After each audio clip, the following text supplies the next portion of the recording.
이 아침 주시는 말씀은 사무엘상 20장 24절에서 34절입니다.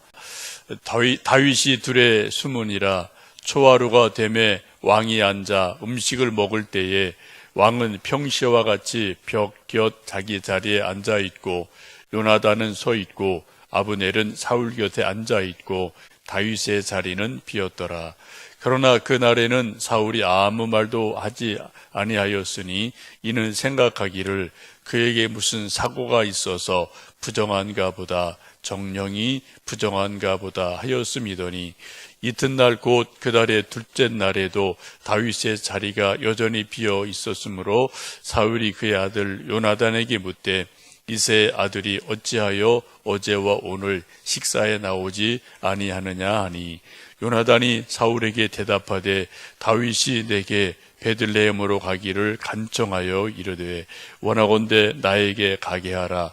우리 가족이 그 성읍에서 제사할 일이 있으므로 나의 형이 내게 오기를 명령하였으니 내가 내게 사랑을 받거든 내가 가서 내 형들을 보게 하라 하였으므로 그가 왕의 식사 자리에 오지 아니하였나이다 하니 사울이 요나단에게 화를 내며 그에게 이르되 패역 무독한 계집의 소생 내가 이새의 아들을 택한 것이 내 수치와 내 어미의 벌거벗은 수치됨을 내가 어찌 알지 못하랴.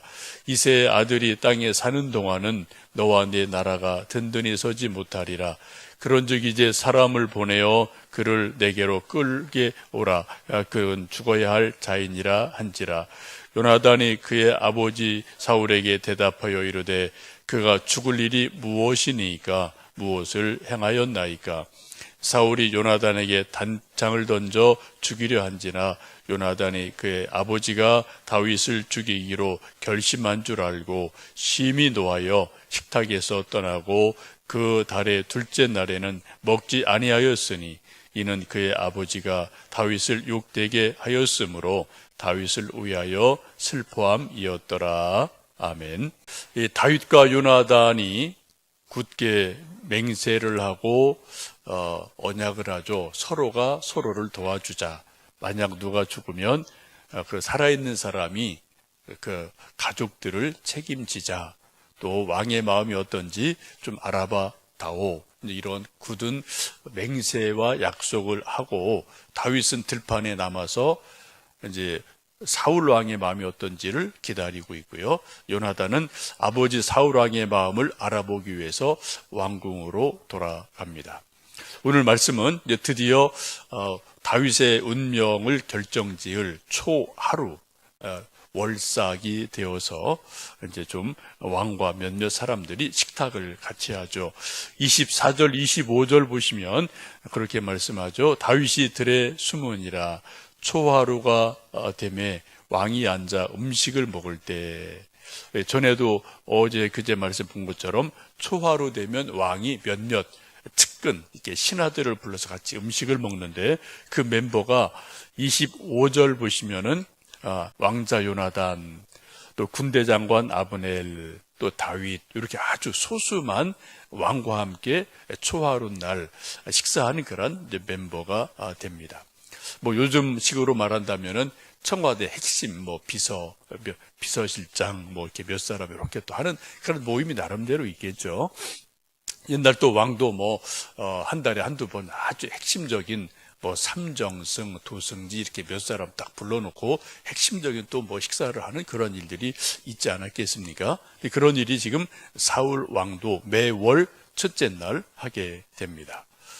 그런데 보니까 첫째 날 다윗이 없어요. 그래서 첫째 날은 다윗에게 무슨 사고가 있는가 보다 라고 생각해서 넘어갔습니다.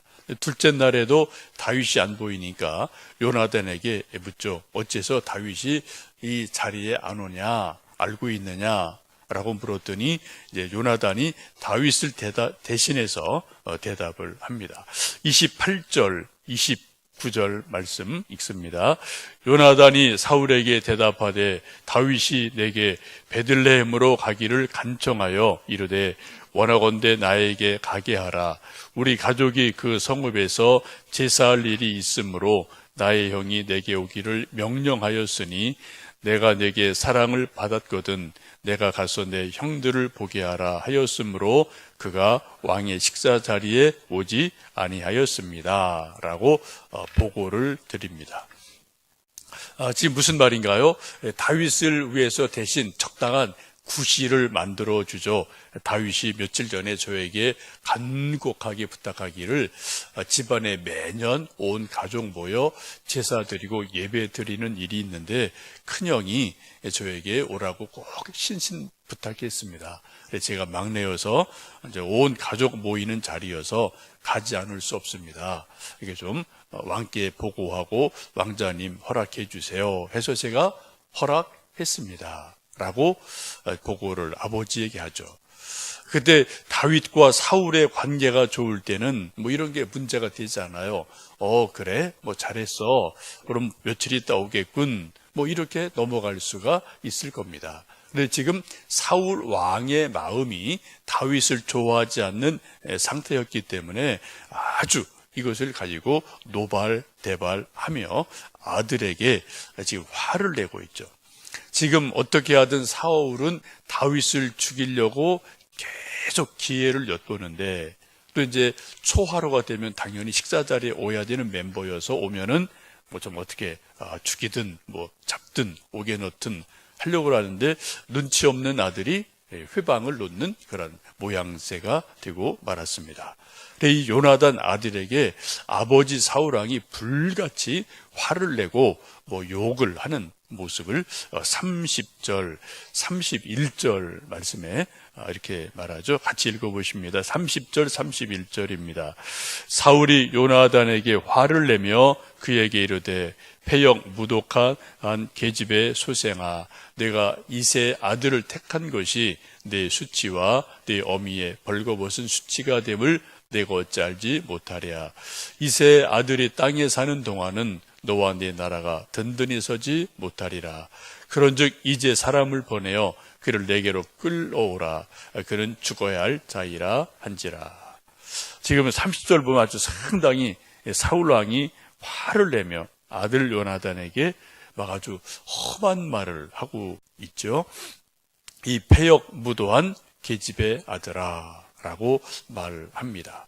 아주 모욕적인 말을 아버지가 아들에게 하죠. 이것을 공동 번역 성경은 이렇게 조금 더 아주 강하게 번역을 합니다. 이 말을 듣고 사울은 요나단에게 버럭 화를 냈다. 이 몹쓸 환양년의 자식놈아, 그래 내가 이새의 아들놈하고 단짝이 된 것을 내가 모를 줄 아느냐. 내 망신이 어미의 망신이 될 줄 알아라 라고 아주 험한 말을 아들에게 합니다. 엄청 모욕적이고 험한 말이죠. 아버지가 아들에게 아주 뭐 입에 담기 힘든 그러한 욕을 말을 하고 있습니다. 아무리 아버지가 화가 나도 아들한테 이렇게 말하기는 쉽지 않은 일일 터인데 지금 사울 왕이 제정신이 아닌 것 같습니다. 지금 그러면서 하는 말이 뭡니까? 지금 내가 다윗을 선택한 것이, 내가 다윗 편 들어주는 것이 너에게는 치명적인 실수다. 내가 다윗을 제거하지 않으면 이 나라도 왕 자리도 너한테 못 간다 라고 지금 사울이 말하고 있습니다. 그러면서 이것을 어떻게 모르느냐, 이 멍텅구리 같은 놈아 하고 지금 아들을 아주 상당히 질책을 하고 내가 반드시 다윗을 죽이겠다라고 말하고 아들 향해서 단창을 던지는 사울 아버지의 모습을 보게 됩니다. 이것을 보고 요나단이 확실하게 알게 되죠. 아버지 사울 왕이 다윗 용서할 마음이 없구나. 다윗 다시 받아들일 마음이 없구나.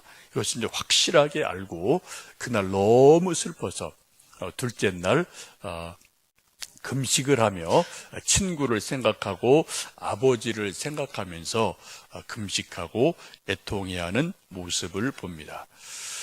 권력이 뭔지 아버지와 아들 사이에 뭐 인정, 사랑 이런 것은 전혀 엿볼 수 없고요. 오로지 이 권력욕만 있는 것을 봅니다. 이렇게 사울 왕이 아들에게까지 화를 내고 단창을 던지는 이유를 우리는 크게 세 가지로 볼 수 있겠습니다. 첫 번째는 다윗의 인기가 사울 왕보다 훨씬 더 많다는 거예요. 그래서 골리앗 죽이고 돌아올 때 시민들의 노래소리가 늘 사울 왕에 쟁쟁쟁 들리는 거죠. 무슨 노래입니까? 사울은 천천히요, 다윗은 만만이로다. 시기심이거든요. 여기서 성경을 쭉 보면은요, 이 사울 왕이 이 노래 가락에서 벗어나지를 못해요. 우리 사람들도 가끔 어떤 덕담, 좋은 말도 기억하지만 우리 사람들의 기억이라는 게 참 묘해서 좋은 말보다는 나쁜 말, 누구한테 들은 욕, 이런 것이 더 오래 기억이 되고 또 그 사람은 뭐 그런 말 했는지도 모르고 잊어버리는데 그 말 들은 사람은 계속 그 말 때문에 속상하고 또 마음 아프고 아주 한평생 또 이렇게 어려움 당한 일들이 종종 있습니다. 혹시 여러분 마음속에 누군가 나한테 했던 뭐 어떤 욕, 부정적인 말, 어떤 이런 것이 혹 있다면 여러분 그냥 깨끗하게 잊어버리시면 좋겠고요. 하나님 그거 나한테 잊어버리게 좀 하나님 망각의 은혜를 주십시오. 기도하시면 좋겠어요. 그거 말한 사람? 그거 말한지도 몰라요. 그럴 기억도 없어요, 그 사람은요. 그런데 들은 날은 그게 계속 남아서 귀에서 쟁쟁쟁 하는 일들이 뭐 저도 있고 여러분도 뭐 한두 가지 그런 일이 있으실 거예요. 여러분 그거 기도하셔서 빨리 그거 처리하시는 게 우리 자신에게 좋은 일인 줄 압니다. 이 시기심이에요. 두 번째는 왕자의 요나단에게 이게 왕 자리와 나라가 가지 못하고 다윗에게 갈 것을 염려하는 이제 아버지의 마음이 있고요. 또 세 번째는 성령 충만하지 않으니까 욕심, 이기심으로 가득합니다. 우리가 며칠 전에 보신 것처럼 사울 왕이 라마 나옳 사무엘 있는 곳에 갈 때는 이미 가까이 가다가 성령이 강력하게 임하니까 어떻게 돼요? 스스로 옷 벗고 벌거벗고 사무엘 앞에 누워있고 예언하고 하는 일들이 있거든요. 근데 지금 성령 충만하지 않고 악령이 가득 차니까 지금 사울이 정상적인 생각을 못하게 됩니다. 31절 보시면 그렇게 말하지 않습니까? 다윗이 살아있으면 너와 내 나라가 든든히 서지 못할 것이다. 다윗 살아있으면 이 나라 다윗한테 넘어간다. 이 왕자리 너한테 못 간다. 그리고 다윗한테 간다. 이거를 사울왕도 정확하게 알고 있으니까 어떻게 하든 이제 다윗을 죽이려고 애를 씁니다. 이 말을 보면 한편으로는 사울 왕이 아들 요나단을 나름대로 생각하는 거죠. 이 왕이 내가 왕이 어떻게 된 건데, 이 나라 내가 어떻게 이거를 다스리게 됐는데, 수많은 또 과정이 있잖아요. 그런 어렵게 왕이 됐는데 어떻게 쉽게 이거를 아들 아닌 다른 사람한테 이 왕자리를 주겠느냐라는 아버지의 어떤 그런 뭐 간절함이 있음을 보게 되죠. 여러분 왕 자리를 놓고 뭐 세계 어떤 나라든 우리나라든 영국이든 뭐 보면은 다 그런 갈등들이 참 많이 있는 것 우리가 역사적으로 압니다. 아버지로서는 당연히 자기 아들에게 주고 싶은데 또 아들도 여럿이니까 뭐 좋아하는 아들 또 안 좋은 아들 있어서 뭐 갈등이 많잖아요. 우리 조선 역사만 봐도 태조 이성계 또 다섯째 아들 태종 이방원 또 태종도 세 아들 가운데서 뭐 큰 아들 안 돼, 둘째 안 돼, 셋째 아들 내서 세종대왕 가고 거기서 갈등이 일어나고요. 또 영조대왕 보면 뭐 사도세자 자기 아들 죽이고 또 이제 손자가 왕이 되고 이런 뭐 갈등과 아픔이 있죠.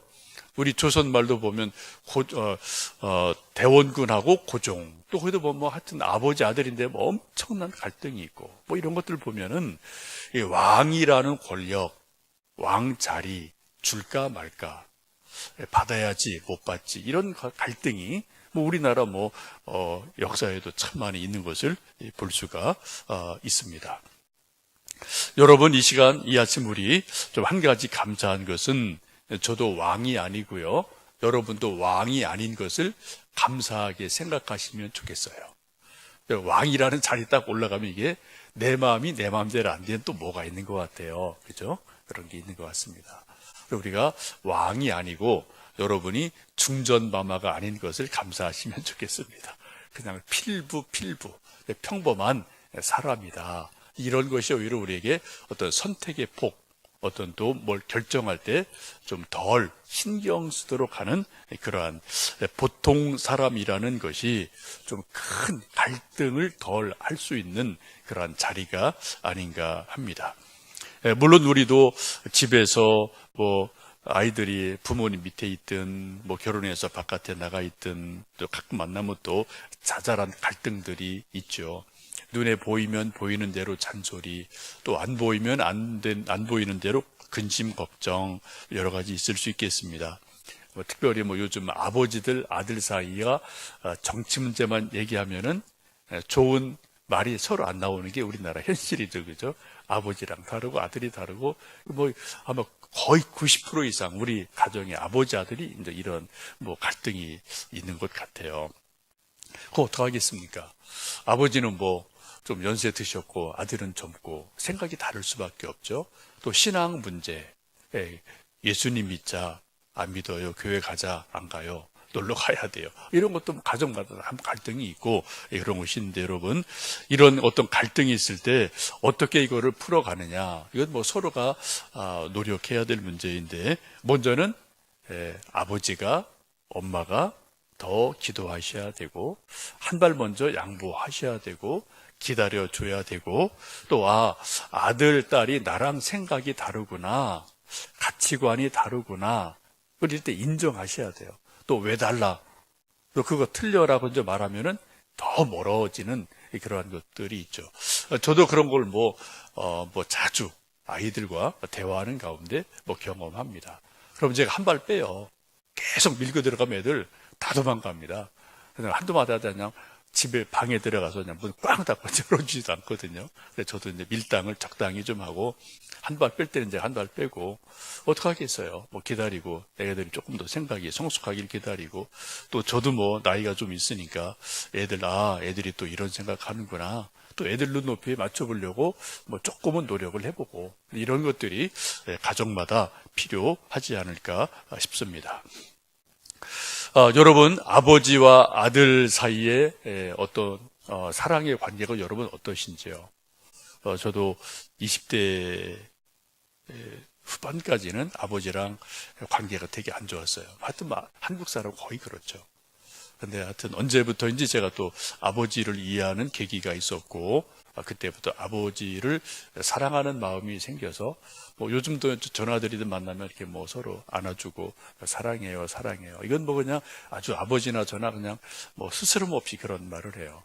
또 아들 녀석도 뭐 아직 뭐 저희 집에 있으니까 이제 또 좀 만날 때마다 서로 좀 안아주고 사랑해, 또 아들도 아빠 사랑해, 뭐 이런 말은 그냥 닭살이 아니라 그냥 스스럼 없이 하는 그러한 관계는 좀 형성이 돼서 감사한 그런 한 부분이 있습니다. 물론 아직도 갈 길이 멀고 또 뭐 여러 번 뭐 토닥토닥 하는 게 많지만 그래도 그런 마음이 있어서 감사한데, 여러분 가정에도 아버지, 아들, 엄마, 딸, 이런 가족의 관계에서 우리가 서로 사랑하고 기다려주고 축복해주고, 우리가 새벽마다 기도하는 중요한 기도 제목도 사실은 뭐 자식들을 위한 기도잖아요, 그죠? 이 아침도 여러분 우리 자녀들 축복하며 기도하고, 특별히 하나님 사랑하는 믿음이 그들 속에 쏙 들어가면 사람 변합니다. 가치관 변합니다. 새 사람 됩니다. 무엇보다도 우리가 신앙의 모범을 보이고 또 정말 눈물로 기도해서 우리 가정이 믿음으로 하나 되는 귀한 은혜가 있기를 주님의 이름으로 축복합니다. 함께 기도하겠습니다.